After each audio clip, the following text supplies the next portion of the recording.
12 वर्षों का वनवास झेलने के बाद बसपा ने राजनीति में दमखम के साथ उतरने का फैसला किया है। बहुजन समाज पार्टी की मुखिया मायावती ने इस बार उत्तर प्रदेश की 10 सीटों पर होने वाले उपचुनाव लड़ने का ऐलान किया है। यही नहीं, बसपा मुखिया इन दिनों चुनाव में जबरदस्त तरीके से एक्टिव भी नजर आ रही।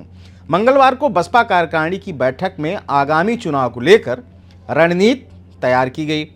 पार्टी का मानना है कि अगर इन चुनावों को मजबूती से लड़ा जाता है तो बसपा का खोया जनाधार वापस आ सकता है और ये चुनाव पार्टी के लिए संजीवनी साबित हो सकती है।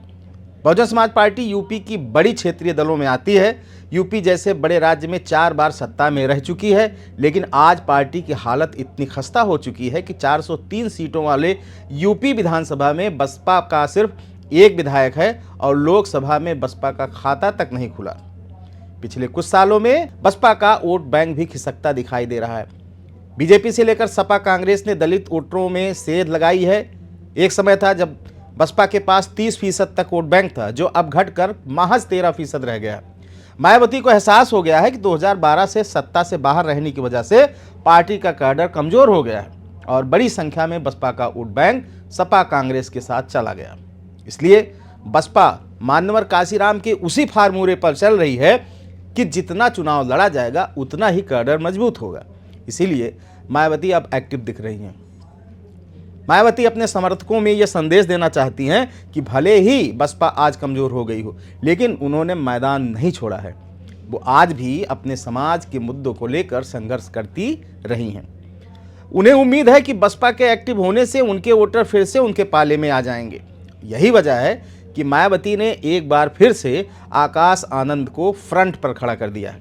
लोकसभा चुनाव में उनकी लोकप्रियता को देखते हुए उन्हें आगामी चुनाव की भी जिम्मेदारी सौंप दी गई है। लोकसभा चुनाव में इंडिया गठबंधन ने जिस तरह संविधान और आरक्षण के मुद्दे को उठाया, उससे बसपा को सबसे ज़्यादा नुकसान हुआ। बसपा का बड़ा वोट बैंक इस चुनाव में सपा कांग्रेस के साथ खड़ा हो गया। मायावती अब SC/ST रिजर्वेशन को लेकर सुप्रीम कोर्ट के आए फैसले पर सपा कांग्रेस की चुप्पी को लेकर घेर रही हैं, तो वहीं जातीय जनगणना को लेकर भी अपने वोटरों को जागरूक कर रही हैं कि किस तरह से कांग्रेस ने केंद्र में रहते हुए जातीय जनगणना नहीं कराई थी। अनादि टीवी देखने के लिए आप सभी का शुक्रिया। अगर आप इस वीडियो को YouTube पर देख रहे हैं तो चैनल को सब्सक्राइब करें और बेल आइकन दबाना ना भूलें। अगर Facebook पर देख रहे हैं तो चैनल को लाइक करें।